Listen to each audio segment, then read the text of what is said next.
Buenas tardes, queridos estudiantes. Esta materia es Sociología para Ciencias de la Comunicación. Este, sus profesores vamos a ser quien les habla, que es Miguel Costilla. Algunos creo que ya me conocen. Y María Eugenia Suárez. El auxiliar es Gonzalo Montilla. Este, en esta clase lo que vamos a hacer es básicamente, vamos a hacer dos cosas. Vamos a comenzar,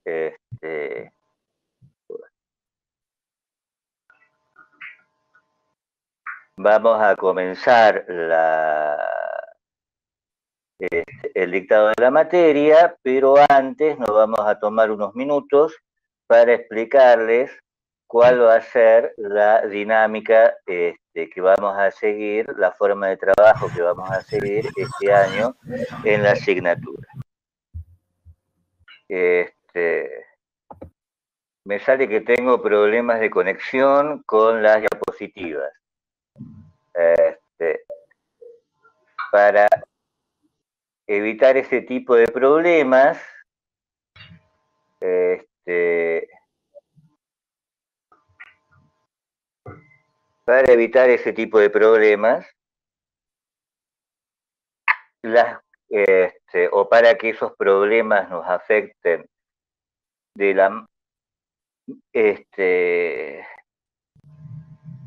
bueno, lo menos posible.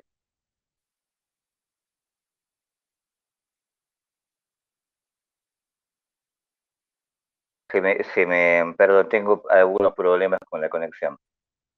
Las clases quedan grabadas en YouTube y yo hago un respaldo por las dudas, las clases no puedan ser grabadas en línea. Este,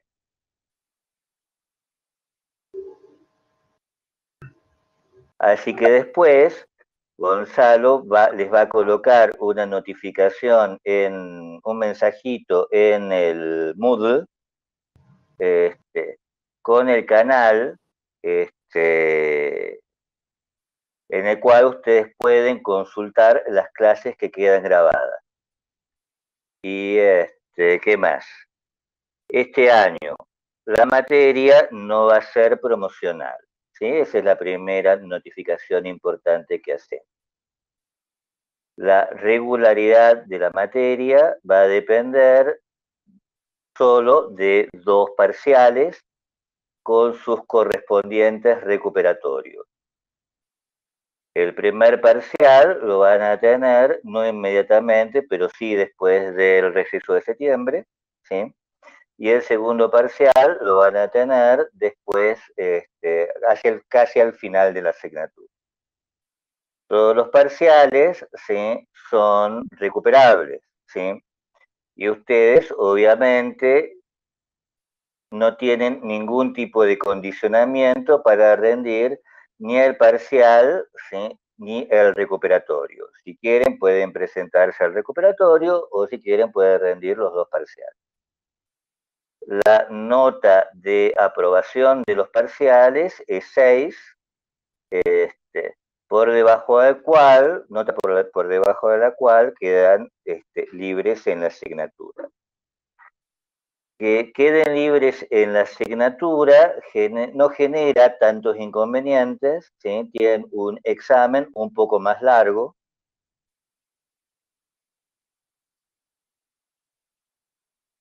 Me dice Pablo Javier Villacorta que hay muchos alumnos que no están pudiendo ingresar. En ese caso no sé qué hacer, Pablo, ¿sí?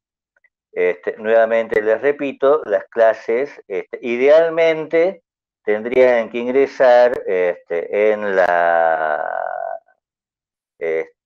el Moodle habilita un ingreso de hasta 250, 300 estudiantes. Al principio no tendrían que tener problemas.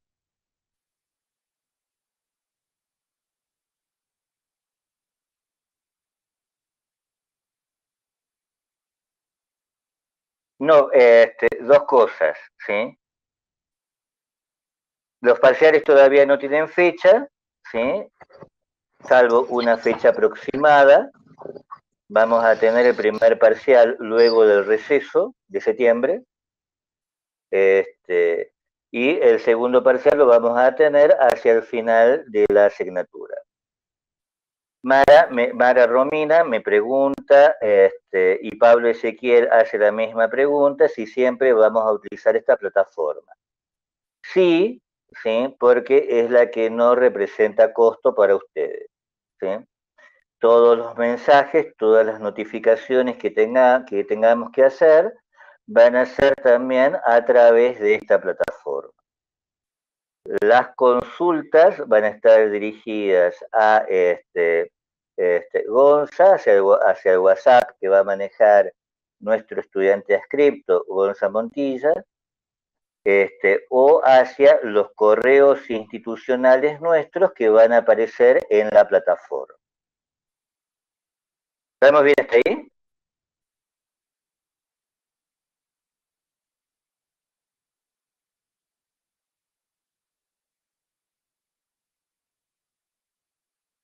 O sea que con dos parciales la materia se regulariza.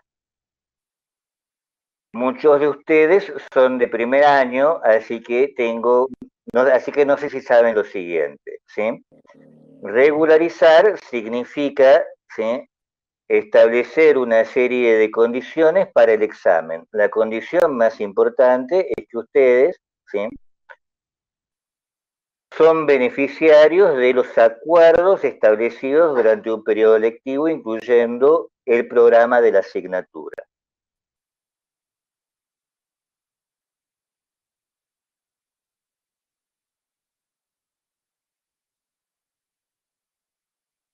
Tengo la conexión inestable, ¿sí?, porque estoy conectándome con dos medios. No vamos a tener prácticos este año, van a tener únicamente los parciales. En las clases prácticas los vamos a preparar para aprobar los parciales. Es decir, ustedes tienen que responder a lo largo de la materia, ¿sí?, tienen que ser capaces de responder un conjunto de preguntas. Son esas preguntas sobre las que vamos a trabajar en las clases prácticas. Por Enzo, me pregunto una cosa que es importante de tener en cuenta, ¿sí? Por reglamentación vigente, la regularidad de ustedes, esto en ninguna materia, salvo algunas excepciones de las que con las que ustedes todavía no se encuentran, que son las materias metodológicas, la asistencia no forma parte de las condiciones de regularidad ni de promoción. O sea que tomamos asistencia, consideramos la asistencia para algunas cuestiones estadísticas, pero la asistencia no incide en su condición. Hay en esta asignatura dos comisiones. La comisión del lunes de 2 a 4, ¿sí?, y la comisión del miércoles de 6 a 8, y son ambas comisiones de prácticos, y una sola comisión de teóricos, ¿sí?, que es la del viernes. En general, en esta asignatura somos tres, ¿sí?, dos profesoras de prácticos y quien les habla, que toma a su cargo los teóricos. Este año vamos a ser dos, así que María Eugenia y yo vamos a ir rotando por las comisiones de prácticos. Va a ser el sistema, o sea, va a ser la asignatura la que los va a distribuir por comisiones. Y luego vamos a atender los casos particulares. La comisión del lunes, repito, es de 2 a 4. La comisión del miércoles es en este horario de 6 a 8. Sí, sobre la pregunta de Fernando Gallardo, el profesor dijo, este año no hay promocionalidad en la materia. Es decir, todos ustedes pasan a examen. ¿Me entienden? Eso significa que no haya promoción. Hay algunas personas, porque los choques de horario dependen de las comisiones. ¿Sí? Ustedes tienen que organizar su dictado para que no les choque con comisiones. Nosotros los asignamos y después respondemos a los casos particulares del tipo, a mí me choca con tal cosa, no puedo en tal horario, y entonces los reasignamos. Profe. En las clases teóricas no se pueden elegir.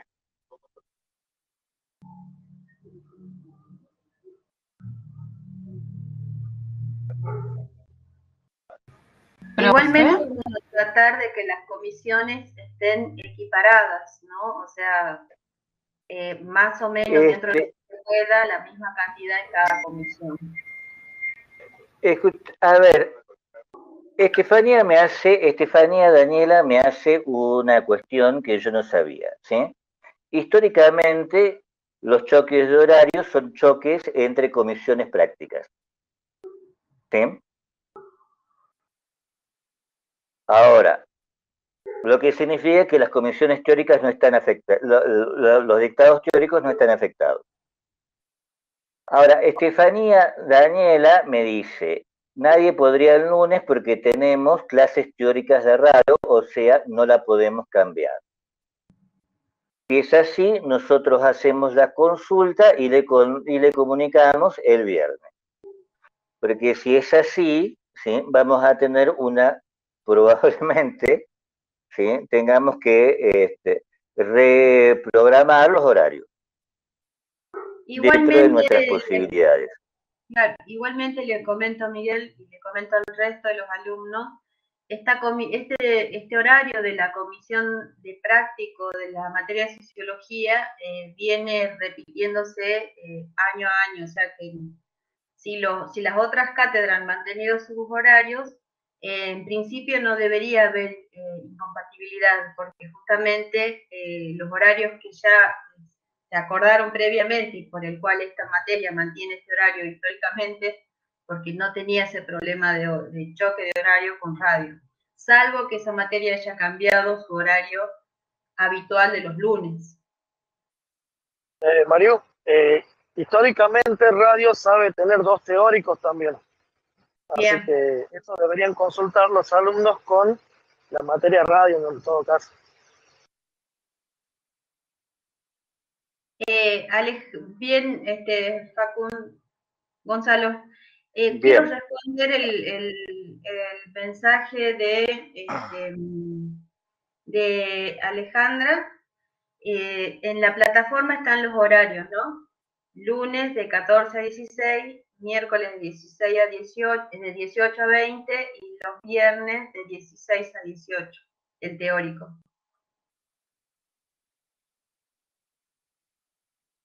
Bien, nosotros hacemos la consulta entonces, ¿sí?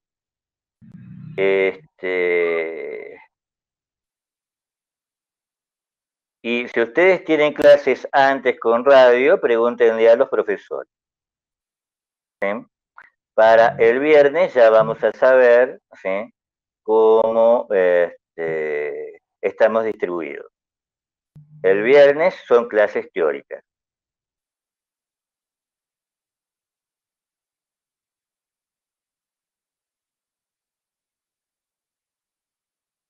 Si es como Gonza dice, hay 2 comisiones de teóricos en radio, no debería haber choques de horario. ¿Sí? Este horario es extraordinario para la asignatura para dar teóricos, ¿sí? Pero recién hoy tenemos aproximadamente los estudiantes, recién hoy tenemos aproximadamente ustedes, ¿sí?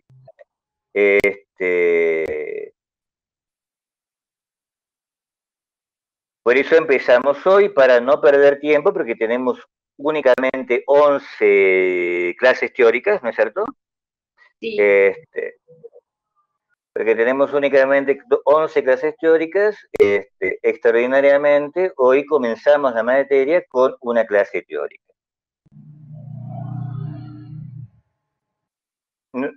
Entonces, nuevamente les repito, ¿sí? Supongamos que no haya problemas, idealmente no debería haber problemas, nosotros los asignamos y luego atendemos los casos particulares. ¿Sí?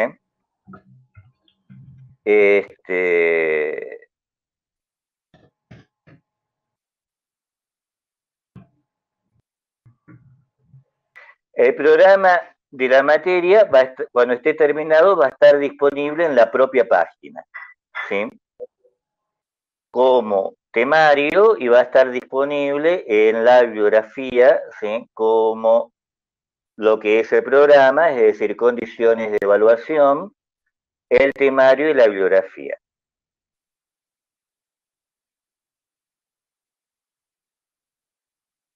Todavía no lo terminamos de trabajar.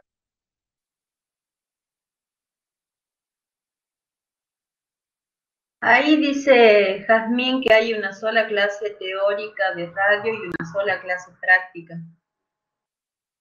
Bien, nosotros hacemos la consulta si es así, Jazmín, ¿sí?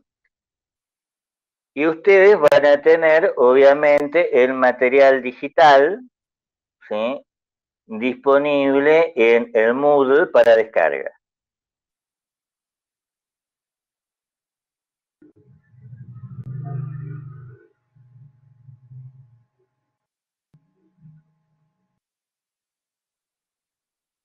Bien.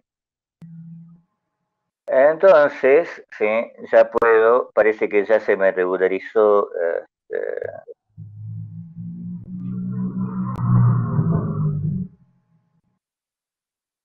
Es importante esto que dice Gonzalo, que para poder ingresar a la clase tienen que estar matriculados en la plataforma, ¿no?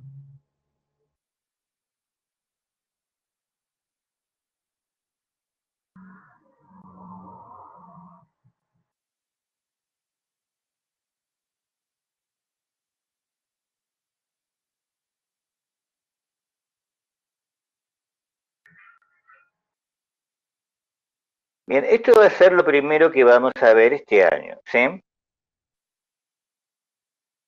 Nuevamente repito, a ver, vamos a utilizar esta plataforma porque esta plataforma es gratuita, ¿sí? Con la reglamentación vigente no les exige consumo de datos. Y para evitar la pluralidad de plataformas, vamos a dejar todo el contenido de la materia, todas las notificaciones, solo en esta plataforma.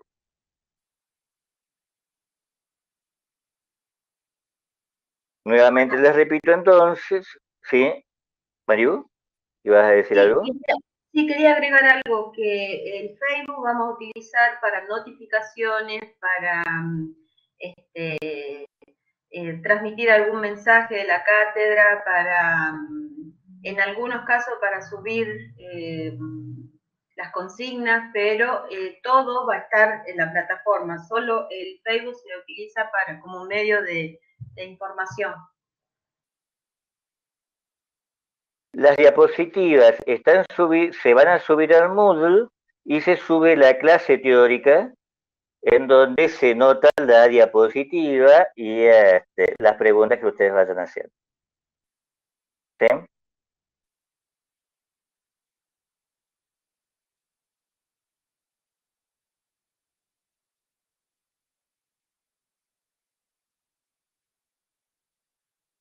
Entonces, la materia no es promocional. No hay asistencias, hay solo parciales. Los parciales se aprueban con 6, ¿sí? En la comisión de prácticos trabajamos las preguntas que conforman la evaluación de la asignatura. Mario y yo nos rotamos entre esas comisiones de prácticos. Idealmente, o al menos así debería ser, tendríamos estas dos comisiones de prácticos, lunes y miércoles, y el viernes ya vamos a tener aclarada la duda de ustedes respecto de si hay choque de horario de una comisión de prácticos con la única comisión de teóricos de radio.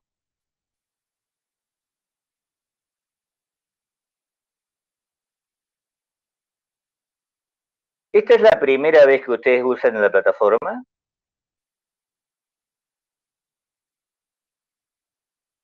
Bien, entonces después vamos a colgar un tutorial de cómo manejarse la plataforma. ¿Sí? Es la plataforma de la facultad.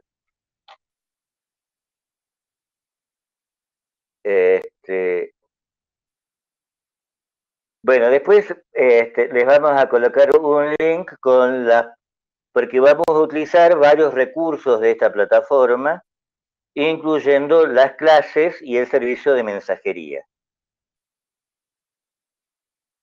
¿Sí? Así que después los conectamos a un tutorial y si tienen dudas, ¿sí? Los vamos resolviendo durante el dictado de la materia. ¿Sí? Pero en principio, ustedes, todas las clases, esto es lo fundamental, ¿sí? Tienen que estar matriculados en el Moodle, ¿sí? ¿Cómo ingresaron esta vez directa por link en el Facebook?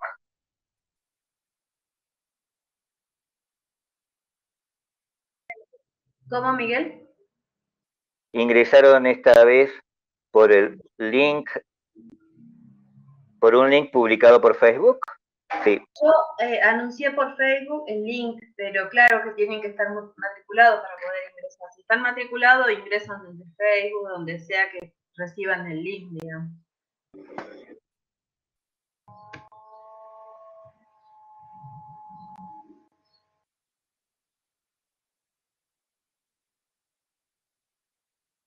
Bien, idealmente primer año debería estar completamente matriculado ya en todos los ingresantes debieran estar en la matriculados en la plataforma.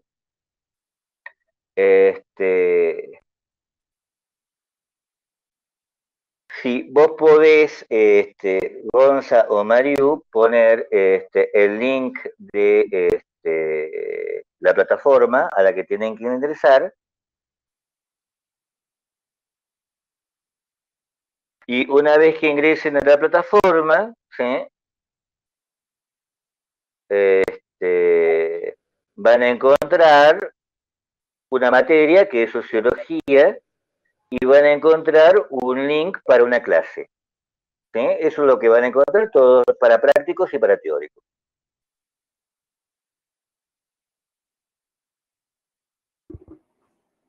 Otro link con la biografía, ¿sí? Y un temario que corresponde a las unidades que nosotros vamos desarrollando.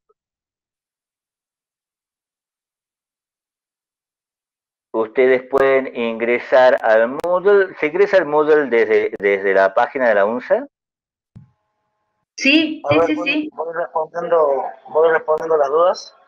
La plataforma, el enlace de Moodle está en la página de la facultad. phhumanidadesvirtual.unsa.edu.ar o en la página de la facultad un.unsa.edu.ar.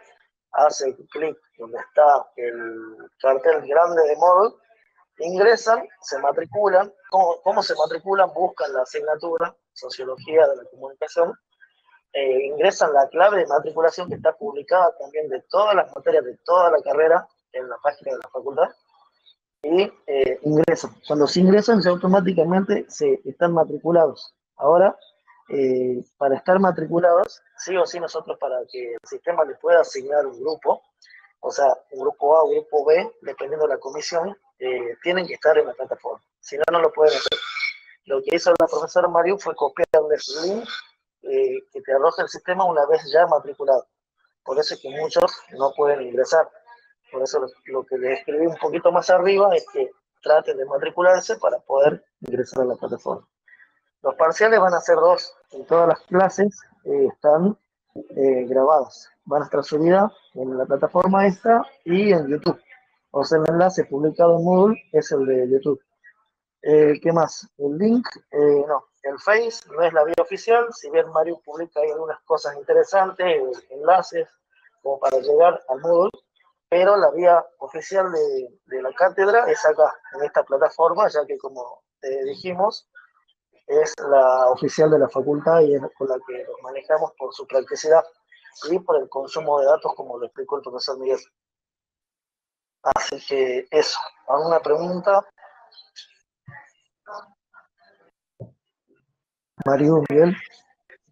Todo esto, además de todo, ¿sí?, de repetirlo de una y otra vez, lo publicamos en la plataforma y en el Moodle, ¿sí? Así que si a alguno de ustedes le quedó una duda y el chat es largo, ¿sí?, todo queda como en la primera parte de las notificaciones de la plataforma, ¿sí?, que son condiciones de regularidad, link para descarga link a YouTube para poder ver las clases grabadas, etcétera, ¿sí? Las modalidades de trabajo que van a corresponder a los parciales, eso lo vamos a publicar cuando publiquemos los parciales, ¿sí?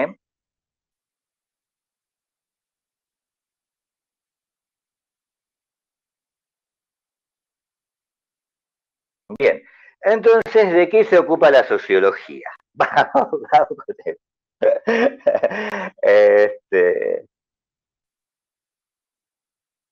Si yo le preguntara a ustedes, ¿sí?, algunos de ustedes podría decir, la sociología es la ciencia que se ocupa de la sociedad, ¿sí?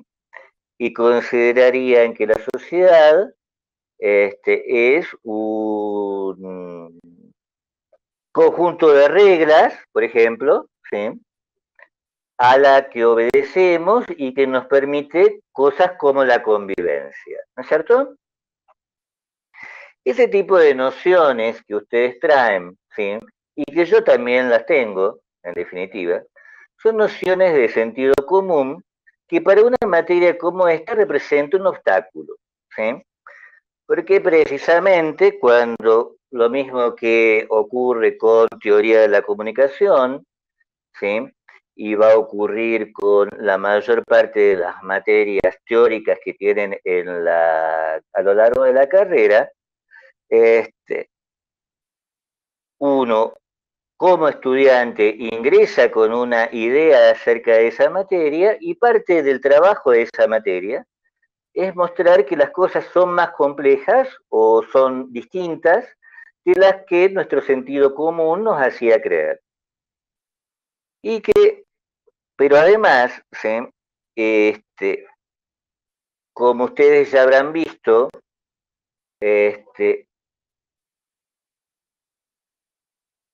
a lo largo, y lo van a seguir viendo a lo largo de la asignatura, a lo largo de las diversas materias, todavía más para ustedes, porque la carrera que ustedes han elegido se llama Ciencias de la Comunicación, es decir, van a haber varias ciencias, ¿sí?, al menos introductoriamente. Cada una de estas ciencias, ¿sí?, se esfuerza por definir cuál es su objeto más allá de las nociones de sentido común que podamos tener como legos, como miembros de un colectivo, ¿no es cierto? Así que esto es en principio una llamada al orden, ¿sí? Tengan cuidado con el uso de nociones de sentido común en esta asignatura, ¿sí? Porque cada uno de los términos que vamos a ver, ¿sí?, grupo, persona, estigma, clase, estado, sociedad, ¿no es cierto? Existen en el sentido común, pero también existen en un cuerpo de conocimiento construido por una serie de profesionales, del conocimiento, en una cierta área del conocimiento, que son los sociólogos, ¿no? Estos profesionales se llaman a sí mismos y son llamados por diversas instituciones como sociólogos. Entonces, para empezar a meternos en tema, vamos a partir del primer texto que ustedes tienen en la bibliografía, ¿sí? Que es el de un señor nacido, un señor muy famoso, un sociólogo muy famoso, que se llama Anthony Giddens, sociólogo inglés, que considera que la sociología, ¿sí?, se ocupa de la vida social humana, de los grupos y de las sociedades, ¿sí? Y entonces nos surge un problema, ¿sí? ¿Qué es la vida social humana? ¿Qué tipo de fenómenos involucra la vida social humana? ¿Sí? Y entonces vamos a partir de un ejemplo de sentido común, ¿sí? Estas personas que están tomando café, ¿sí?, muy cómodas en un bar antes de la pandemia, ¿no es cierto? Porque ahora llega barbijo y ninguna está respetando el distanciamiento social, ¿no es cierto? Sí, Isabel, no sé si Isabel quería decir algo. Buenas tardes, profe. No, es ¿Cómo que estás, es la Isabel? primera. Bien, bien. Escuchando la clase. El uso del... No es necesario levantar la mano, en general procuren usar el chat, ¿sí? Si el chat no es posible, entonces nos pueden interrumpir este, este, a través del micrófono. Lamentablemente no tenemos otra vía en esta situación, ¿sí? Bien, entonces tenemos estas dos personas este grupo de 4 personas que están tomando café. Y esto es un inicio, ¿sí?, porque estas 4 personas están tomando café y todos aproximadamente sabemos qué significa tomar café. Todos tomamos café, ¿sí? Y en ese sentido podemos preguntar qué podría ser el café como objeto de la sociología. Y cuando cuando un sociólogo tiene que partir y va a decir, bueno, yo quiero investigar algo acerca del café, tiene que hacer un ejercicio que otro sociólogo, ¿sí?, llamado Wright Mills, ¿sí?, llama imaginación sociológica, y que nosotros podemos considerar como un tipo de reflexión que toma distancia de esta participación, ¿sí?, visible en la fotografía, de personas que toman café o de cada uno de nosotros tomando café. Para pensar sociológicamente algo, debemos tomar distancia de esa participación, ¿sí?, en la vida colectiva, ¿sí? Por ejemplo, tomar café. ¿Sí? ¿Esto se entiende? Entonces, nuestra vida colectiva está llena de actividades como tomar café, como participar de una movilización, como echarle azúcar al café, o echarle edulcorante, como usar perfume, como votar, ¿sí?, como estudiar ciencias de la comunicación u otra carrera. Ahora, nuestra vida colectiva es eso. Y la sociología, para pensar esos diversos escenarios de la vida colectiva, debe tomar distancia de ellos. Ese es el primer punto, ¿sí? El sociólogo, para estudiar la vida colectiva, ¿sí?, participa en principio de ella, ¿sí?, no es un marciano, ¿sí?, pero tiene que tomar distancia de esa participación en la vida colectiva para decir algo pertinente dentro de un cuerpo de conocimientos que es el cuerpo de conocimientos que conforma la sociología. ¿Hay alguien que no me entiende esto? Para evitar, en general, Mario también debe haber pasado con otros profesores, no podemos pensar, no podemos decir, entienden, ¿no? Porque muchos van a decir sí, sí, sí, sí, sí.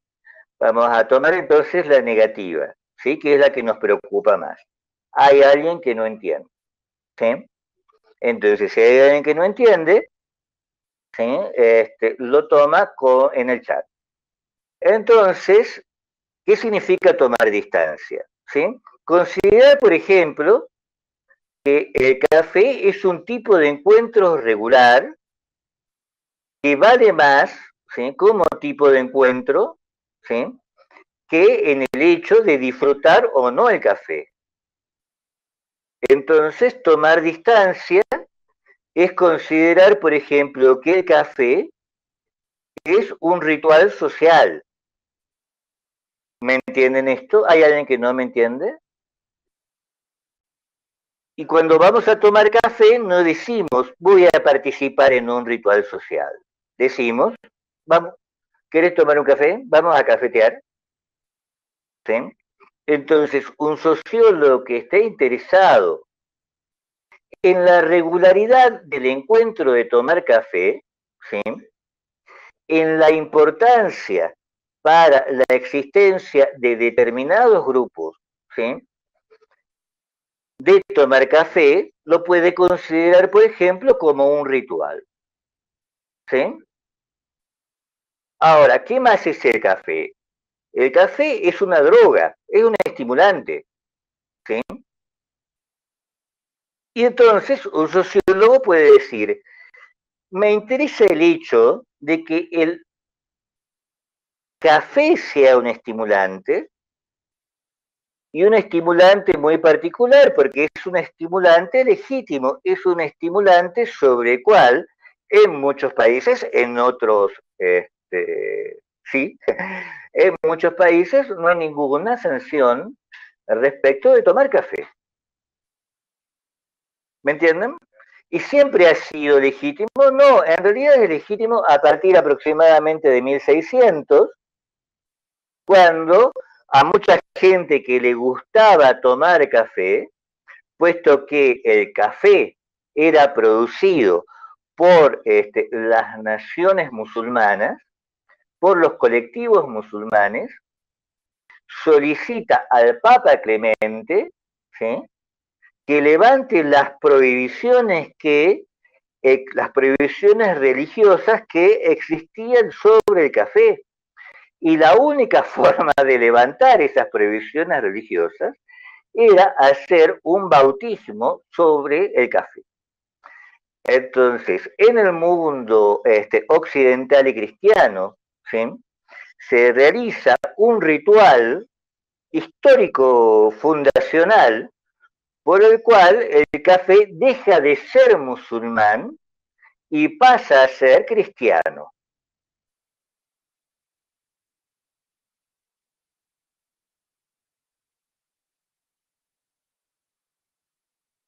O podemos decir otra cosa más, ¿sí? En Occidente, ¿sí? ¿Quiénes toman café? ¿Y quiénes producen café? Si ustedes ven, ¿sí? Ya respondo un cachito el chat. Termino una idea y ya respondo un cachito del chat. Si ustedes ven un mapa, es bastante contrastiva las naciones las grandes naciones consumidoras de café y los grandes productores de café. Los grandes consumidores de café son naciones como Estados Unidos, mientras los grandes productores de café son naciones como Venezuela. Entonces, a lo largo de la historia, ¿sí? De Occidente, el café estuvo asociado en su consumo con cuestiones tales que han sido comunes al consumo del té y al consumo del azúcar, el incremento, ¿sí?, de la jornada de actividad, el incremento de la jornada laboral.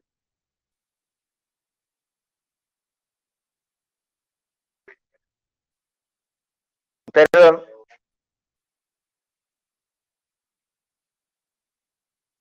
Tuve un bajón en la conexión. Y la producción de café estuvo asociada con el colonialismo, ¿sí?, primero español, ¿sí?, y luego una cosa bastante más compleja, ¿sí?, por el cual ciertas naciones que hoy podemos considerar como subdesarrolladas, entre las cuales podemos incluirnos a nosotros, países emergentes o países en vías de desarrollo, han sido productores, ¿sí?, de materias primas y de bienes alimentarios para estas otras naciones desarrolladas. ¿Sí? Y acá puedo volver a las preguntas que me hicieron. ¿Sí? Entonces, ya no participamos, ¿sí?, como sociólogos, como investigadores en problemas sociológicos, de tomar café. O mejor dicho, eso ya no es lo importante. Lo importante es que tomemos distancia de esa participación y la interroguemos. Las posibilidades de interrogación, el ritual, el colonialismo, la expansión de la jornada, el incremento de la jornada laboral, forman parte de lo que va aprendiendo un sociólogo a lo largo de su carrera y que lo habilita para hacer preguntas que los tomadores de café no se hacen, ¿sí?, porque si no dejarían de tomar café. ¿No es cierto? ¿Me entienden esto? ¿Me entienden en este punto? Entonces, no es tanto dar un significado caprichoso al tomar café, al hecho de tomar café, ¿sí?, sino darle un significado que tenga que ver, ¿sí?, con cierto estado de conocimiento en ciencias sociales. Y entonces podemos preguntar, ¿sí?, ¿por qué los campesinos venezolanos producen café? ¿Por qué los consumidores, por qué los estadounidenses consumen café? ¿Por qué ciertos grupos consumen más café que otros? ¿Sí? ¿En qué condiciones el cultivo de café se vuelve un problema político, ¿sí?, por ejemplo, para los grupos medioambientalistas? Pablo Javier me dice, no entiendo. Partíamos, Pablo, de que para interrogar, de que para analizar sociológicamente, de que la sociología interrogaba la vida, vida social. ¿No es cierto? De eso partimos. La sociología interroga la vida social. La vida social está conformada por situaciones como tomar café. Para interrogarla, entonces, tomamos distancia. Y entonces hacemos preguntas en función del conocimiento que tenemos como sociólogos. Ese conocimiento es un conocimiento de teoría sociológica y de trabajos empíricos sobre sociología. Y eso nos permite decir, bueno, vamos a pensar que el café es un ritual, vamos a pensar que el café es un problema de legalización de drogas, vamos a pensar que el café es una mercancía, vamos a pensar que el café está involucrado dentro de un dominio colonial. ¿Me entienden? No nos podemos hacer esas preguntas como caprichosamente, ¿sí? Para hacernos esas preguntas tenemos que conocer algo de la sociología, algo de la teoría sociológica y algo de las investigaciones sociológicas.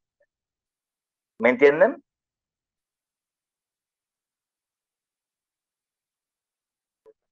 ¿Ahora hay alguien que no me entienda?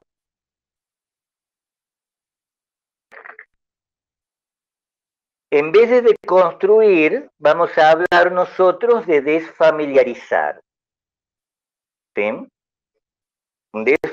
Vamos a decir, tomamos distancia de la familiaridad que tenemos con nuestra vida social. Reconstruir es una forma de tomar distancia. Hay otras formas de tomar distancia. Podemos hacer análisis simbólico de café, podemos hacer análisis político de café, podemos hacer economía política del café. Y todo eso, sí, podemos hacer ecología social del café. Y todo eso se ha ido incorporando a lo que es en este momento el conocimiento sociológico.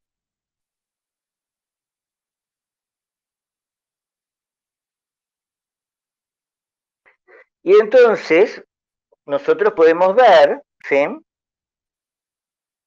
algunos ejercicios, podemos, en función de los ejemplos,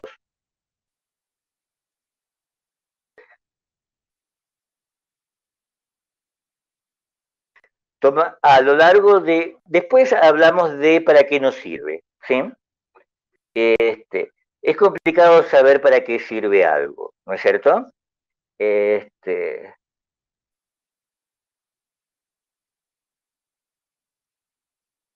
A partir de este escenario muy sencillito de tomar café y de las preguntas que hemos hecho, nosotros podemos establecer una serie, una primera aproximación a las nociones que vamos a utilizar en la materia, ¿sí? Vean que en todo lo que hemos colocado, en todos los ejemplos que hemos ido desgranando respecto de lo complicado que puede ser tomar café, siempre hablamos de relaciones, ¿no es cierto? Siempre estamos hablando en sociología de relaciones. Algunas de estas relaciones, ¿sí?, son, por ejemplo, preguntarse si todas las personas que toman café en un colectivo dado, toman café de la misma manera. ¿Me entienden esto? Si el encuentro de tomar café, ¿sí?, es regular para un grupo dado. Puede ser, por ejemplo, un conjunto de personas, ¿sí? Cuando yo era chico, esto ya no pasa ahora, yo me iba a tomar café con mi papá y en la cafetería, en general, los que tomaban café eran hombres. Y eran hombres mayores, ¿sí? No eran familias las que tomaban café. La cafetería, ir a tomar café, era un ritual entre hombres. Y no eran cualquier hombres, eran hombres en general de clase media, que se colocaban.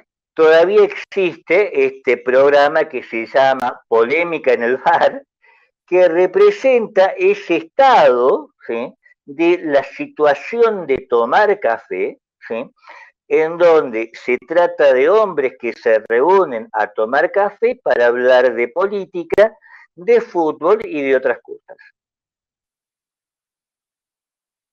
¿Me entienden esto? Ahora las cosas, ¿sí?, son bastante más variadas, ¿no es cierto? Pero en un momento tomar café era un ritual masculino de clase media.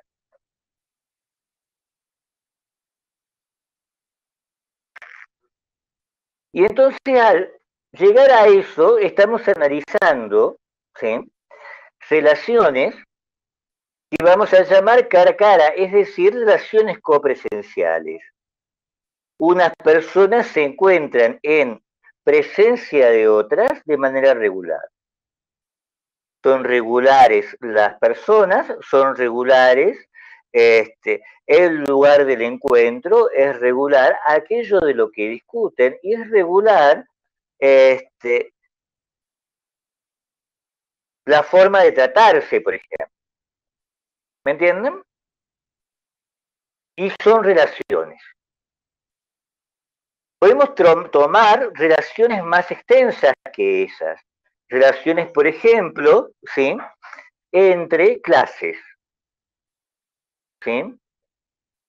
El café es producido por grupos campesinos venezolanos, por ejemplo, en ciertas condiciones de explotación. A partir de cierto momento, ¿sí?, se convierte en un cultivo de exportación. Seguimos hablando de relaciones. Y como cultivo de exportación permite a ciertos estados obtener divisas a través de la exportación. Y seguimos hablando de relación. ¿Me entienden?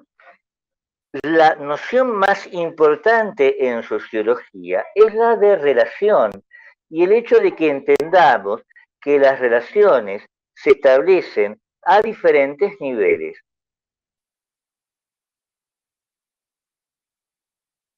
Ahora, cada una de estas relaciones que toma el sociólogo implica colocar el consumo de café en un marco más amplio que su propia participación como tomador de café, más amplio que su propia experiencia o la experiencia de las personas más cercanas como tomador de café. ¿Me entienden? ¿Hay alguien que no me entienda esto? Entonces, para analizar la vida social, el sociólogo analiza relaciones de diverso orden, de diversa amplitud.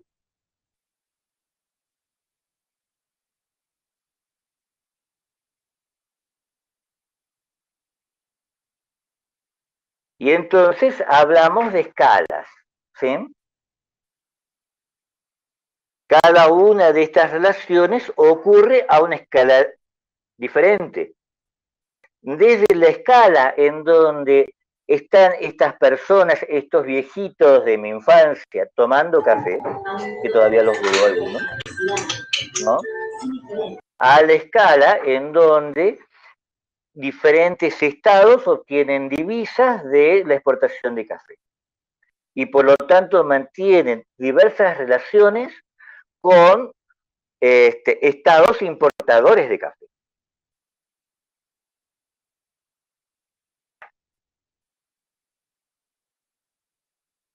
Y a ese nivel, ¿sí?, nosotros podemos decir, ¿sí?,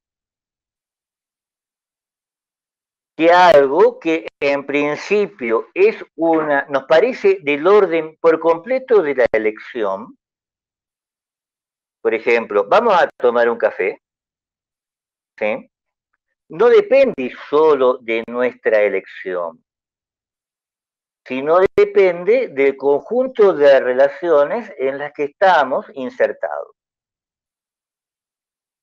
¿Me entienden esto? Cuando yo era chiquito, ¿sí?, una mujer, por más que quisiera tomar café en el bar, ¿sí?, no podía tomar café en el bar. ¿Por qué? No sabemos, ¿sí? Pero si no había ninguna mujer en el bar, quiere decir que en la cafetería, quiere decir que las mujeres no podían tomar café en la cafetería. ¿Se entiende esto? ¿Hay alguien que no me entienda?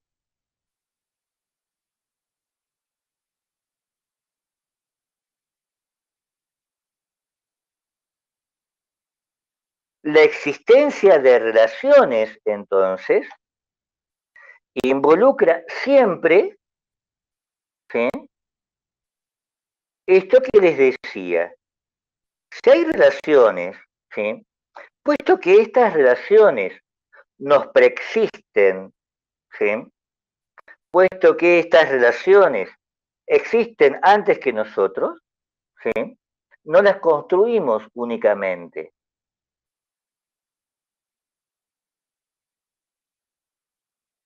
Si hay relaciones, ¿sí?, si nuestra vida social transcurre en el seno de estas relaciones, ¿sí?,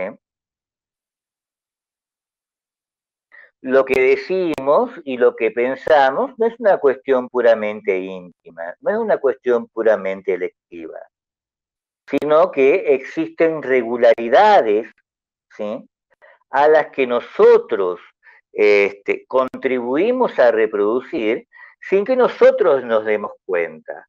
Porque lo único que hemos hecho es tomar café, ¿no es cierto? Ahora, al tomar café, ¿sí?, hemos reproducido, sin quererlo, la relación de explotación del campesino en los cafetales venezolanos, las relaciones empresariales capitalistas,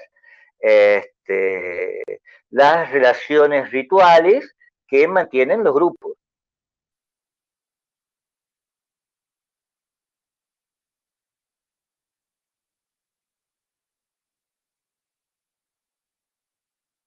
No, Yasmín, no es tan difícil lo que estoy diciendo. Lo único que estoy diciendo es que tenemos relaciones y esas relaciones nos constriñen. No sabemos si nos constriñen como sumisión, ¿sí? No sabemos si nos constriñen. Eso lo vamos a descubrir en el análisis.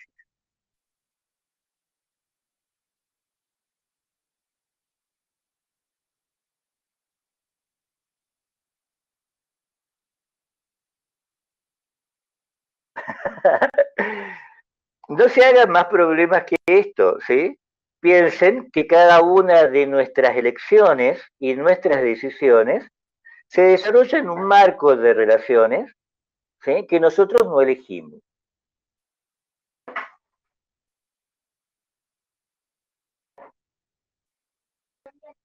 Martín, ¿por qué?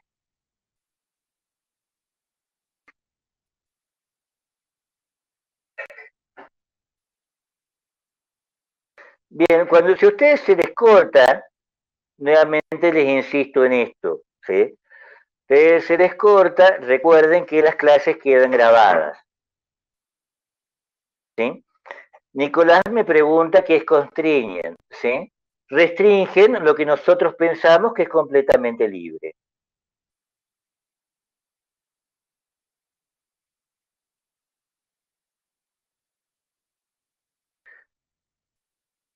El objetivo que yo quiero llegar es muy sencillo, ¿sí? El objetivo al que quiero llegar es este.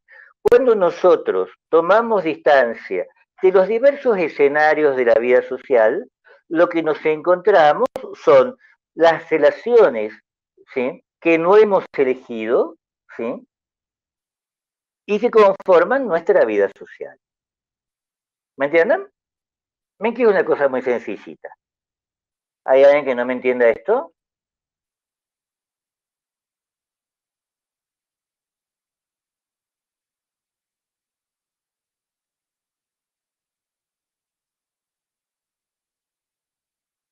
Muy bien. Fernando Paredes dice, entonces la sociología sería una disciplina que busca estudiar las relaciones humanas y para lograrlo parte del análisis de temáticas cotidianas desde diversos ángulos. Muy bien, es eso, ¿sí? De temáticas más o menos cotidianas, más o menos familiares, ¿sí? Algunas pueden ser extremadamente exóticas, nunca se nos hubiera ocurrido, ¿sí? Pero siempre es eso, ¿sí? Muy bien, Fernando, es eso exactamente, ¿sí? Buscamos encontrar relaciones humanas a partir de escenarios cotidianos.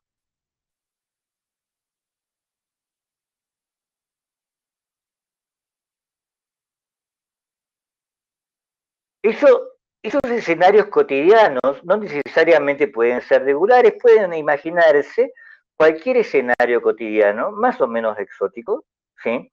Más o menos crítico, y nos vamos a encontrar con que el sociólogo siempre va a buscar las relaciones que le dieron origen, que lo regulan, ¿sí? Que lo organizan.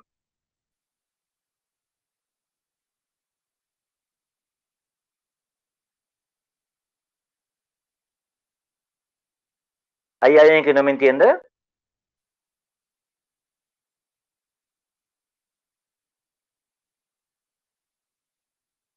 Perfecto, entonces. Y entonces vamos a hablar de cómo llamar a esas relaciones, ¿sí? Vamos a hablar, por ejemplo, de estructuras si se trata de relaciones estables. ¿Me entienden?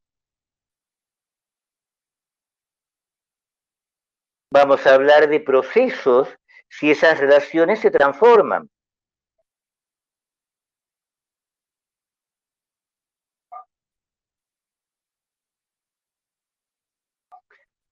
Y esas transformaciones pueden ser de diverso orden.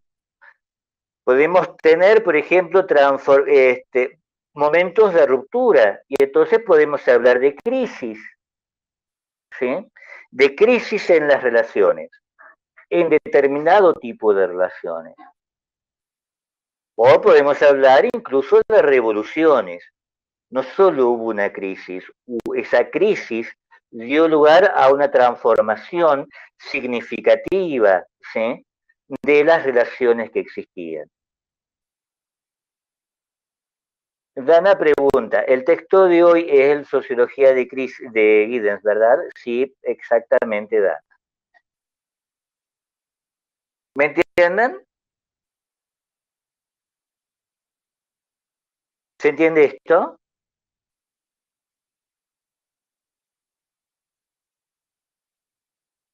Y ustedes pueden decir esto, ¿sí?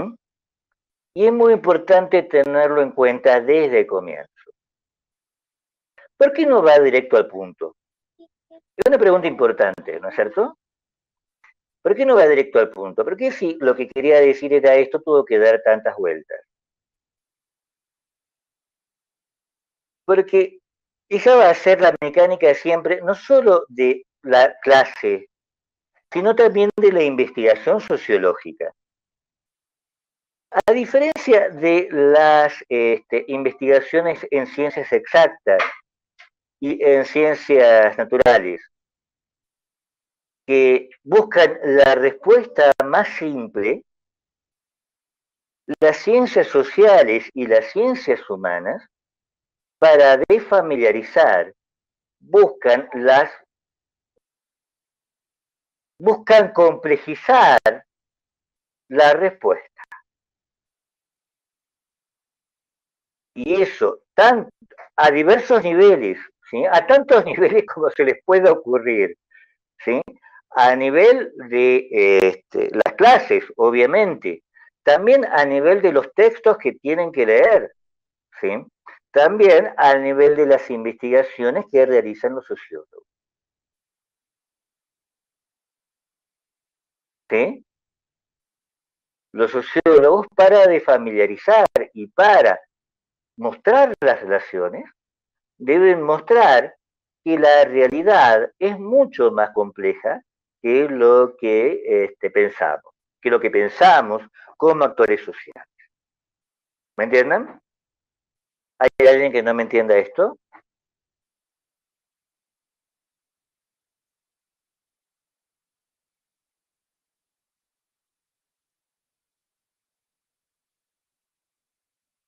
Y entonces, ¿sí? En lo que queda, quería decir esto, ¿sí? Quería decir esto, la vida social no es lo mismo que la sociedad. Vamos a evitar usar la noción de sociedad, porque la noción de sociedad nos lleva a varias confusiones. Si yo digo la sociedad, ¿sí? La sociología estudia la sociedad, ¿sí? pero pareciera que estudiara una cosa que existe, ¿sí? Que existe y que es visible, que tiene límites precisos. Y cuando pensamos en términos de relaciones, los límites no son tan precisos. ¿Sí? Si yo hablo, por ejemplo, de la sociedad salteña, ¿sí? Y tuviera que pensar la sociedad salteña, ¿dónde empieza y termina la sociedad salteña? ¿Sí? ¿Me entienden? ¿Qué es lo que incluye la sociedad salteña? Salta Capital, Huachipas, ¿sí? Porque en muchos casos Salta, Jujuy, Tucumán se parecen muchísimo, ¿sí?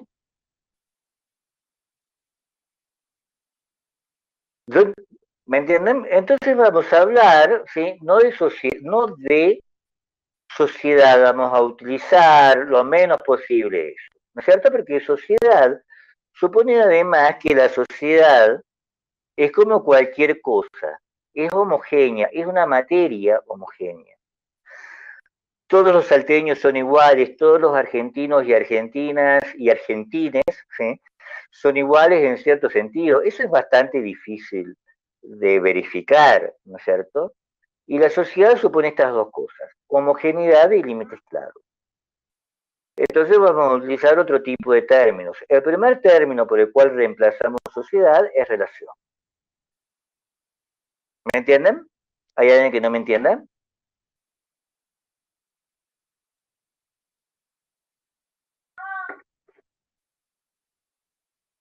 Bien, entonces súper.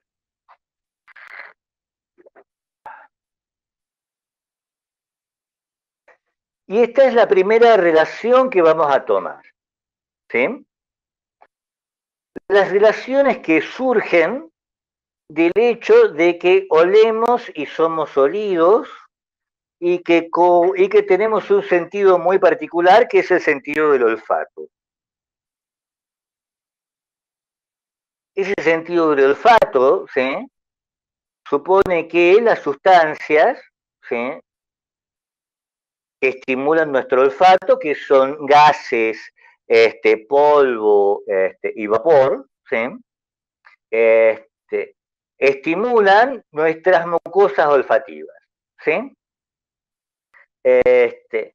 Y esa estimulación en las mucosas olfativas genera respuestas eléctricas que llegan a nuestro cerebro, al sistema límbico, al hipotálamo y a la corteza cerebral, es decir, a todo nuestro cerebro, a la parte más primitiva de nuestro cerebro y a la parte más reciente de nuestro cerebro, ¿sí? Y este es el punto sobre el cual quería que nos compliquemos la vida, ¿no es cierto? Porque de hecho, esta cuestión de olemos y somos olidos, ¿sí? Se va complicando mucho en la sociedad contemporánea, ¿sí? Entonces, tenemos líneas de perfume, ¿sí? Que según nos dice la botellita, huelen a dinero, ¿no es cierto? ¿Qué significa que algo huela a dinero? ¿Sí? Porque si algo huele a dinero, no significa que el dinero tiene un olor. Hay una anécdota muy famosa es uno de los Césares, no me acuerdo cuál, Tito Livio creo, cuyo hijo le pregunta a qué huele el dinero, ¿no? En ese momento era dinero metálico, ¿sí? Sextercios se llamaban. Y Tito Livio saca un puñado de sextercios y se los da a oler. Y el hijo de Tito Livio, supongamos que era Tito Livio, no me acuerdo si era Tito Livio, creo que sí, huele y dice, huele a orina.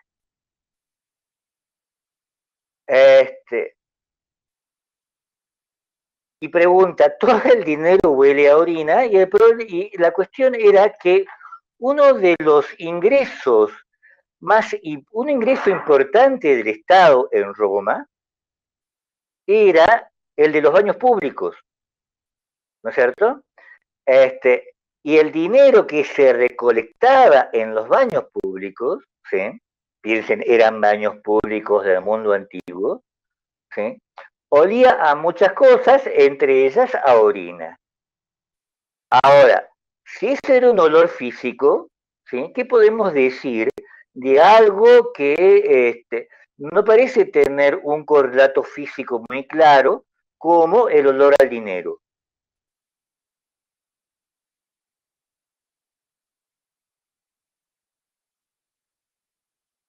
Y esto que se le ocurre a un fabricante de perfumes, se le ocurre también a un empresario. Entonces a un empresario se le ocurre que bombear cierto olor o distribuir cierto olor por el aire acondicionado de la fábrica, que él consideraba que era olor al dinero, incrementaba la productividad de los trabajadores. ¿Sí? Es interesante que este empresario nunca dijo qué olor era el que se distribuía, ¿sí? A través del aire acondicionado.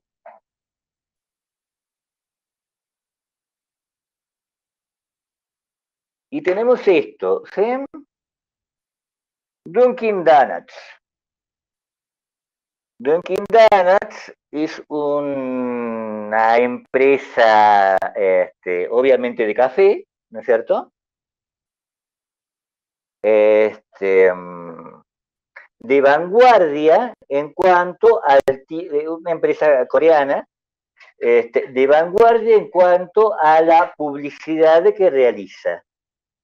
Es una de las primeras que lanza un tipo de marketing que se llama marketing sensorial. En la publicidad de café de Dunkin' Donuts, Dunkin' Donuts distribuye, ¿cómo se llaman esto? Estas maquinitas que exhalan perfume, ¿sí? Que exhalan olor, que impulsan olor. No son perfumeros, es el término que me sale. En el transporte de pasajeros de Corea del Sur. Y esas maquinitas, ¿sí? Emiten olor a café, mientras suena la musiquita de Dunkin' Donuts, ¿sí?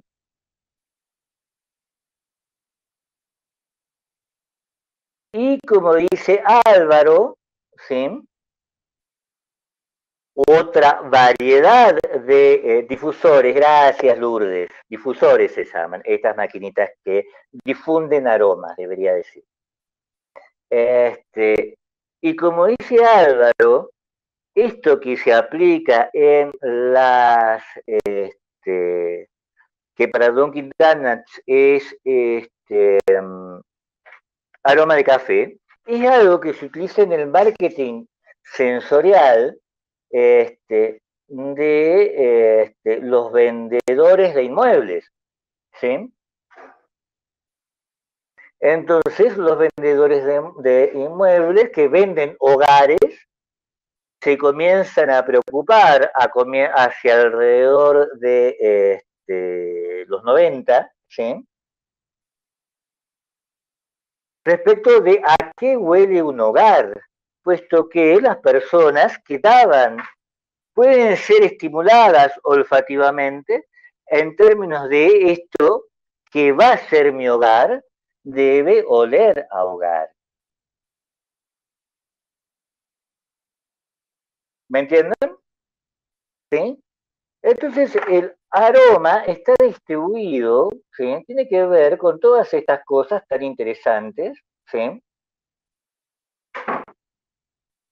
Y esto es lo que estudia este señor. Este señor es un sociólogo que se llama Anthony Simon.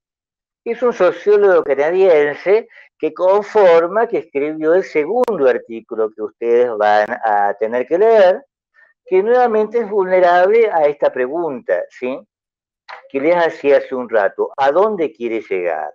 ¿Sí? ¿Por qué no lo dice? ¿Por qué no lo dice de una vez? ¿Sí? Y no ejemplifica, ejemplifica y ejemplifica. ¿Sí? Anthony Synod es pionero en un sociólogo canadiense que estudia muchas cosas, entre ellas sociología sensorial, sociología de los sentidos. Y dentro de esa sociología de los sentidos tiene una profusa obra sobre la sociología de los olores.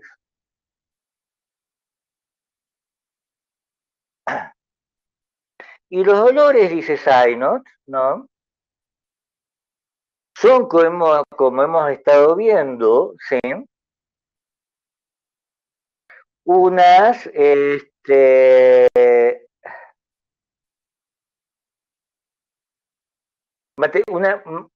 un fenómeno muy complejo desde el punto de vista al que estábamos haciendo referencia, ¿no es cierto? Tenemos olores naturales, ¿no es cierto? Tenemos olores fabricados, pero Synod quiere que prestemos atención a algo muy importante, ¿sí? Que es que los olores vehiculan sentido. Y para que nosotros podamos decir, huele a casa, huele a dinero, huele a perfume femenino, huele a perfume masculino, ¿sí? Podríamos decir, huele a mujer, huele a hombre. Últimamente han salido muchas líneas de perfume que indican este perfume no tiene género, ¿sí? Lo que significa huele a muchas cosas, pero no al género, ¿no es cierto? ¿Sí? No huele a hombre, no huele a mujer. Para que nosotros podamos decir todas esas cosas, ¿sí? Los olores tienen que son vehículos de sentido. Y el hecho de que digamos que los olores son vehículos de sentido, quiere decir que los olores nos permiten también, esto es lo que nos permite el sentido, hacer juicios. ¿No es cierto? Juicios morales, porque todo juicio es moral. ¿Me entienden esto? ¿Sí? ¿Qué queremos decir con que algo es moral? ¿Sí? Bueno, malo, correcto, incorrecto, ¿sí? Y finalmente, algo agradable, huele agradable, es bueno, algo desagradable es malo, ¿sí? Algo que huele en términos desagradables no solo es malo, sino también es incorrecto, etcétera. ¿No es cierto? Eso queremos decir con moral. La moral es un mundo de valores, ¿no es cierto? ¿Sí? Y todo el tiempo enjuiciamos en función de esos valores.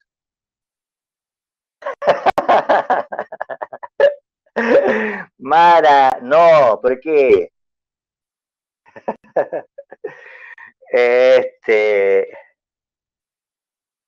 Y usamos, sí, porque cuando Mara dice, ¿no es cierto?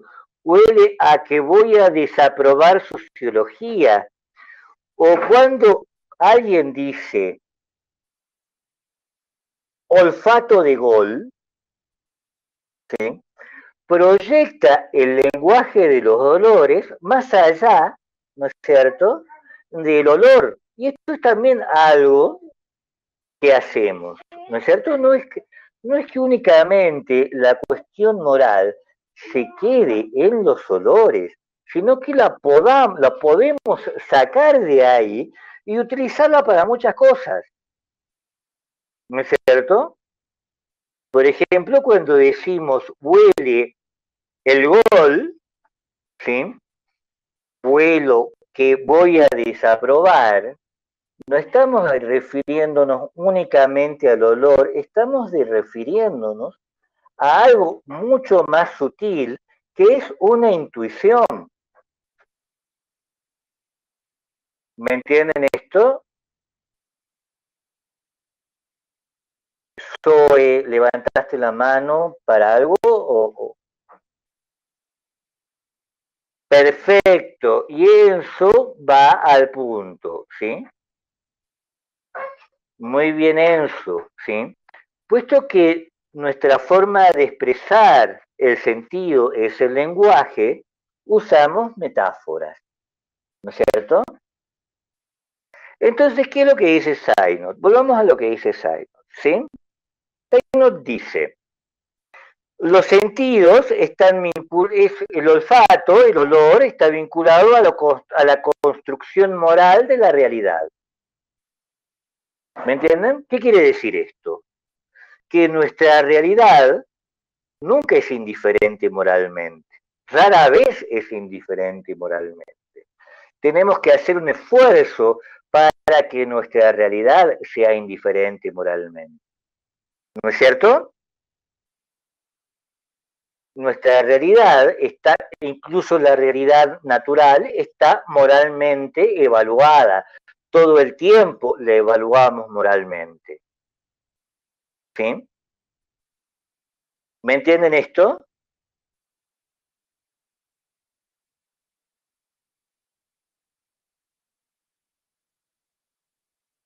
¿Hay alguien que no me entienda esto? Que nuestra realidad está evaluada moralmente, que nuestra realidad es materia de juicios.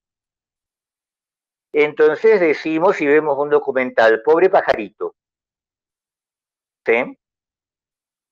Tan indefenso y se lo come otro pajarito más grande. Eso es una evaluación moral.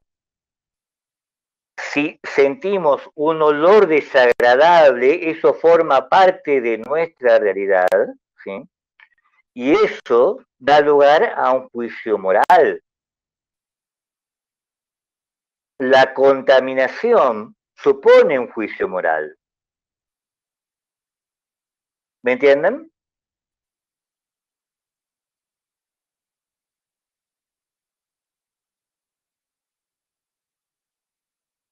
Y el segundo término del punto de partida de Sainot es que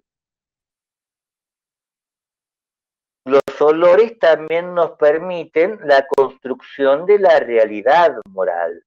Es decir, que nuestra moral no es únicamente el valor, bueno o malo. Para que haya bueno o malo, algo, ¿sí?, debe ser bueno o malo. ¿Me entienden? Algo en la realidad debe soportar, debe materializar, debe cristalizar nuestros valores morales, porque si no, nuestros valores morales no existirían. Entonces, Sainot lo que nos propone es ver, ¿sí?, esto, que si una persona huele mal, ¿qué hacemos? Es un elemento, ¿sí? Si una persona huele mal, es un elemento de nuestra realidad, ¿no es cierto? Ahora, también es un elemento de nuestra realidad moral, porque si una persona huele mal, ¿sí?, debe oler ese oler mal, debe para nosotros significar algo. ¿Me entienden esto? Y entonces vamos a suponer que esa persona huele mal, ¿sí?, porque es determinada cosa y vamos a actuar en consecuencia. ¿Se entiende? Si alguien huele alcohol, ¿qué ocurre? ¿Qué es? Vamos a suponer que si alguien huele alcohol, es un borracho, ¿no es cierto? Es un alcohólico, es un pichero. Esas tres frases, esas tres palabras son diferentes moralmente. ¿No es cierto? ¿Sí? Ahora, vamos a actuar en consecuencia, pero que nunca se trata de alguien. Si yo digo, ¿sí? Si yo me encuentro con, me pasó, podemos decir, si alguien huele a cigarrillos, ¿sí? Es un fumador, ¿no es cierto? Y me ha pasado, ¿sí? Que por lo general, que yo soy un fumador, en general huelo a cigarrillos, ¿sí? Alguien me huele y y pueden haber varias reacciones. Una, me pueden decir, ay, qué asco, olés a cigarrillo. Otra, ¿sí? Es lo que dice Lucas, es mi amigo, es un amigo, es un fumador como yo, entonces me ha pasado, olés a cigarrillo. Me convidó un pucho, ¿no es cierto? ¿Me entienden esto? ¿Sí? Si un conductor, si un taxista, si mi médico, ¿sí? Mi cirujano, me voy a operar, mi cirujano huele a alcohol, ¿qué voy a hacer? ¿Me entienden esto? Me voy. Soy adicto a la adrenalina, me quedo, etcétera, ¿sí? Pero en función, el olor, va a decir Sainot, es un símbolo de la persona. Esta persona que huele alcohol, si huele alcohol, es un símbolo, es decir, el alcohol es el símbolo perceptible de su costumbre, ¿sí? Es un borracho. Y ese símbolo perceptible de su costumbre, es un borracho, es evaluado moralmente, ¿sí? Es un borracho y por lo tanto es irresponsable, peligroso, ¿sí? Me va a matar, etcétera, etcétera, etcétera. ¿Me entienden esto?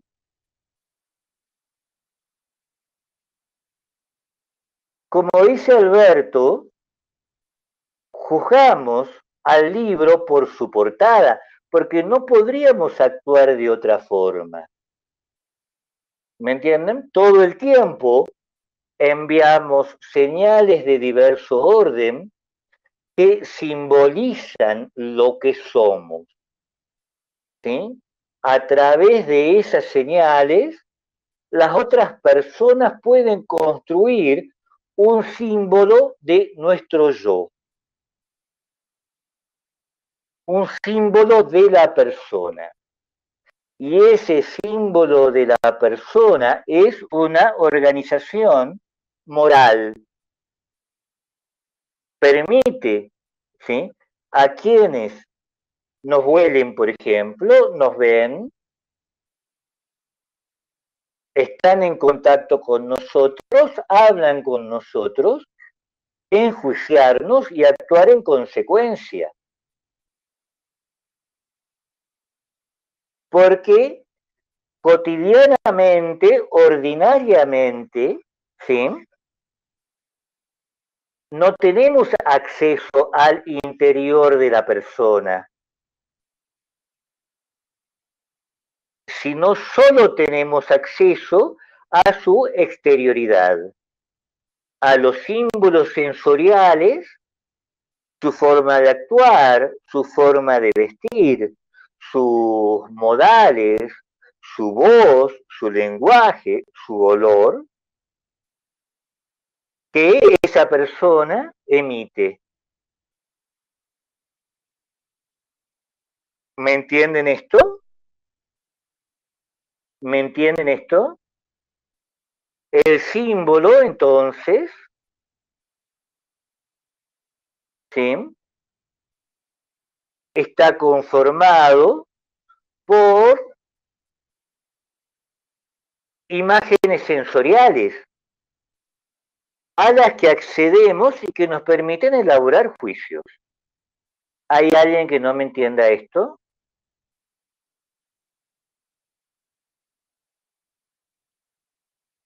¿Hay alguien que no me entienda esto?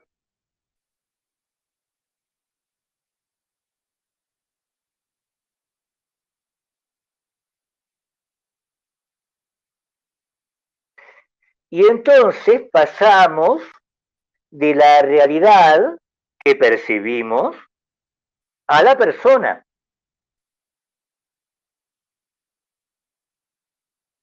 A través de metáforas olfatorias, es decir, a través de un lenguaje que asocia a los olores comportamientos y moralidad.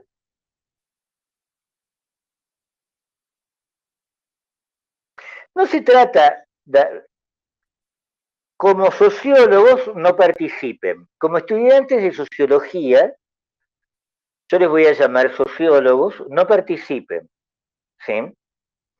Y por lo tanto vean cómo se enjuicia, pero no enjuicien. Esto incluye también a la sociedad. Nos interesa ver, ¿sí?, cómo se construye esto. Y entonces decimos, por ejemplo, ¿el borracho qué es?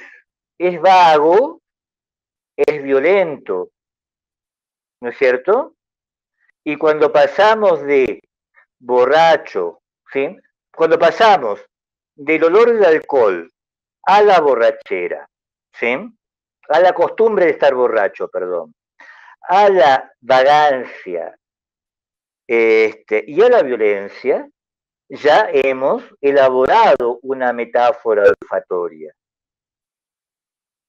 ¿Me entienden? Hemos asociado sentidos diferentes.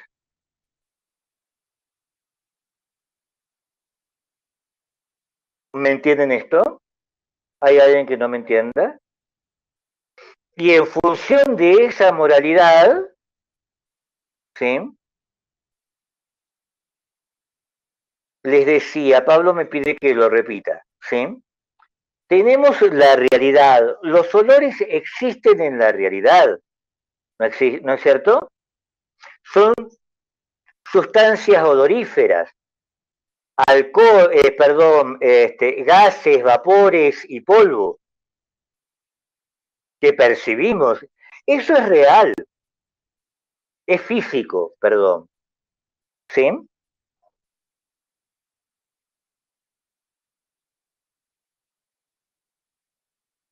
Y transformamos ese estímulo físico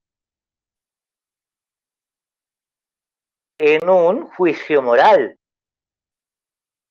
a través del lenguaje, asociando al olor costumbre y moral. ¿Me entienden esto?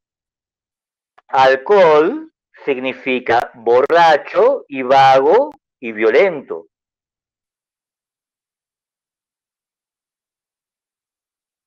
Patricia y Pablo, ¿me entienden? Y Lara, ¿me entienden?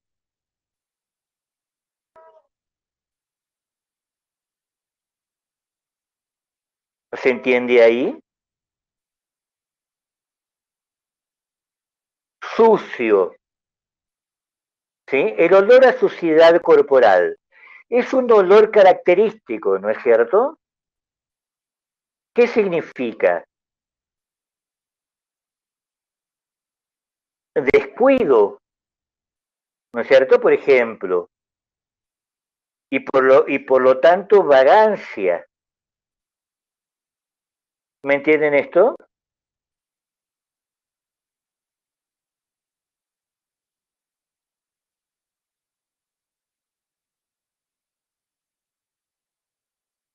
¿Se entiende esto?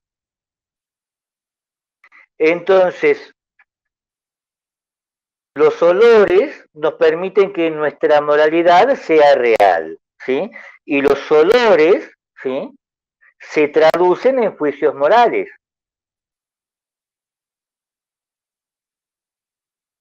Y con eso construimos personas. Alguien limpio es una cosa, que huela a limpio, ¿sí?, significa también un juicio moral.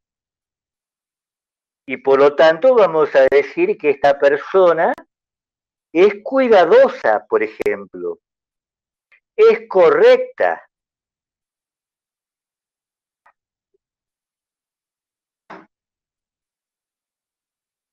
Y tenemos otros, ¿sí?, que ya no los usamos por cuestiones del ambiente en el que vivimos, ¿sí?, tan riguroso en cuestiones de género. Así que yo voy a utilizar dos viejas, ¿sí?, que espero que ya no se usen, todos esperamos que ya no se usen, ¿sí?, pero que sospecho que se siguen usando. Olor a macho, ¿sí?, olor a hembra. ¿Me entienden? ¿Sí? Tenemos acá dos cuestiones morales, nuevamente, que están asociadas, ¿sí?, a ciertos olores.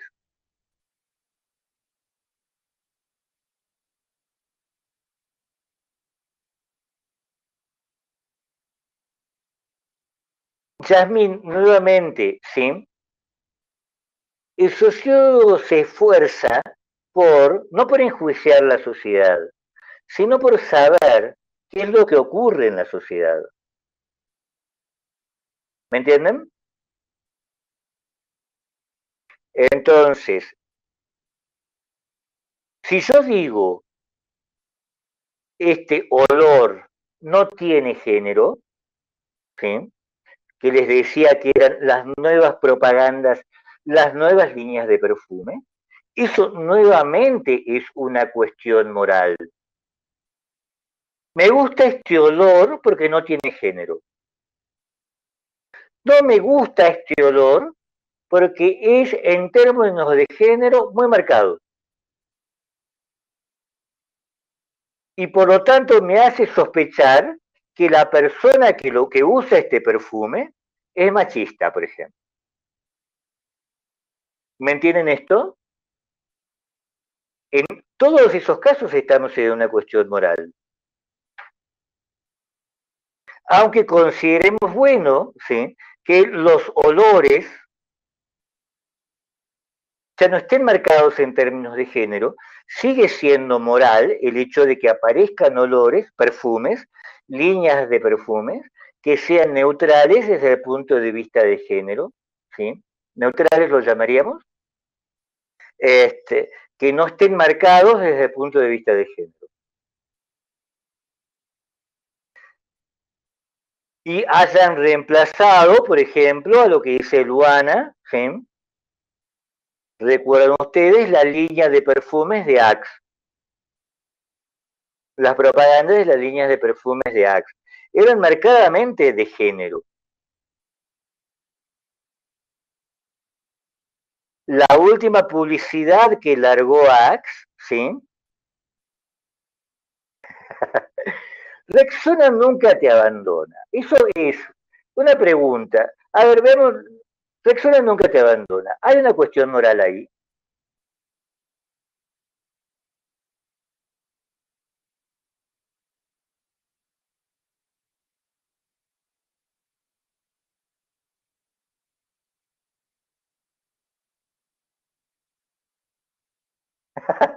No, es Es muy interesante que el desodorante lleve siempre la marca de la lealtad.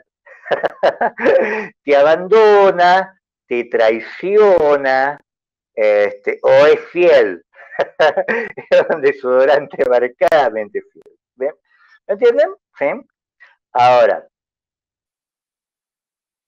está claro la cuestión, está clara la cuestión moral.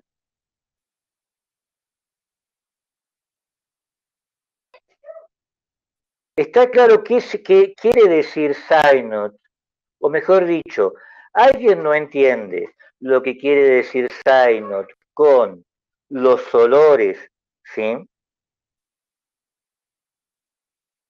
Moralizan nuestra realidad, ¿sí?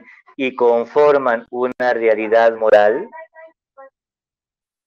Moralizan nuestra realidad, ¿sí? Quiere decir lo mismo. Es el mismo proceso. Ese proceso se da simultáneamente, ¿sí? Los olores moralizan nuestra realidad porque permiten que elevemos juicios en función de nuestras percepciones y digamos bueno, malo, correcto, incorrecto. ¿Sí? ¿Me entendés, Nicolás? Borracho, vago, sucio, limpio, higiénico, cuidado, macho, hembra, no marcado genéricamente, todo eso son juicios morales. No de, porque los olores únicamente huelen, ¿me entiendes? Tienen, son aldehídos, son gases. Nosotros somos los que, nosotros, personas, sujetos sociales, somos los que asignamos sentido. ¿Me entienden? Y nuestra moral existe de esta forma, ¿sí? Gracias en parte a los olores.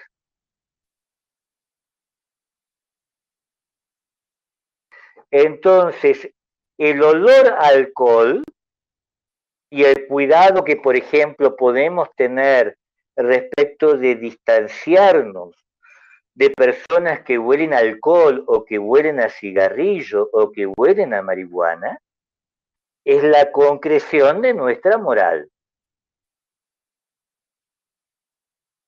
¿Me entienden? Yo no me junto con gente que... Yo no me junto con borrachos. Yo no me junto con adictos. Yo no me junto con tabaco dependientes. Soy un ecologista. No me junto con gente que use perfume, porque los perfumes dañan el medio ambiente. ¿Me entienden?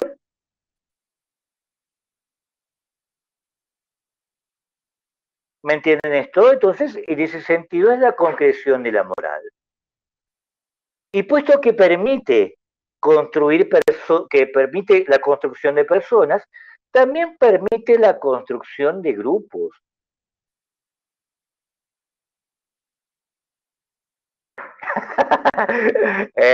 También permite la construcción de grupos. Entonces, los olores, los judíos, para los nazis, olían mal. Los negros, para los racistas, huelen mal.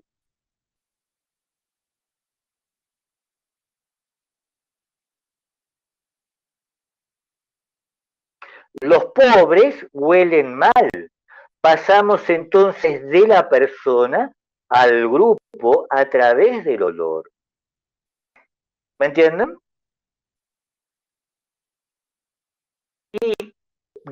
Y porque podemos hacer eso, ¿sí? Porque podemos hacer eso, porque hacemos eso regularmente, pasamos de la persona al grupo. Entonces los olores pueden ser utilizados en términos de control social, en términos de la movilización de personas en contra de otras personas, Por Vos ahí, sabés muy Miguel, bien la película de Parásito, ¿sí? no, por ahí agregaría esto que dijiste al iniciar la clase, que la sociología no está pensando en términos de personas, sino de relaciones, de interacciones. Y el olor, claramente, ahora cuando los chicos y las chicas lean el texto, van a poder entender esta atribución moral también en el plano de las relaciones de clase, de género, que es un poco lo que vos estás graficando, ¿no? ¿Entienden? Porque el olor es una relación. Establecemos relaciones con el olor, a través del olor. Y evaluamos esa relación. Y nos incluimos en determinados grupos, discriminamos a otros, nos excluimos de otros más en función de esa relación. ¿Se entiende esto? ¿Hay alguien que no me entienda?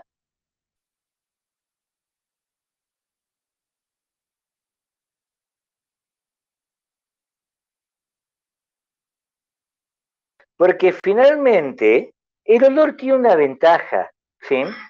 Fíjense ustedes que comparado con la vista, podemos dirigir nuestra mirada.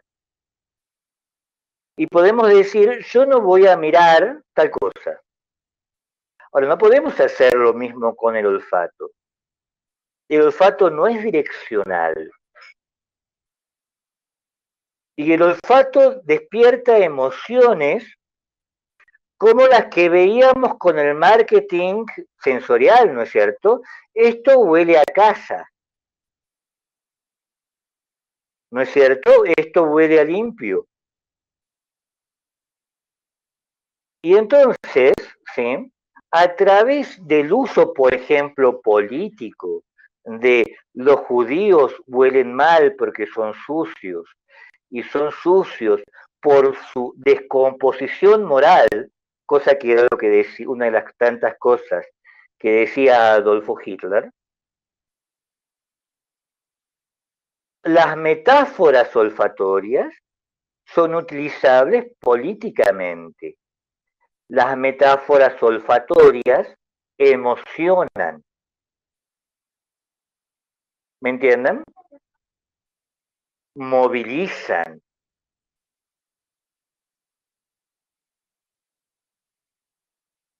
¿Se entiende esto? ¿Hay alguien que no me entienda? Y con ello pasamos de la relación entre personas, ¿sí? Eso es lo primero que hemos visto, ¿no es cierto? A la relación entre grupos, a las relaciones de autoridad y de dominación que pueden construir grupos a través de operaciones de diverso tipo. Por ejemplo, las operaciones que realizaba Hitler, ¿sí? Las diversas operaciones que realizaba Hitler en relación con las masas alemanas. ¿Se entiende esto? ¿Se entiende esto? ¿Hay alguien que no me entienda?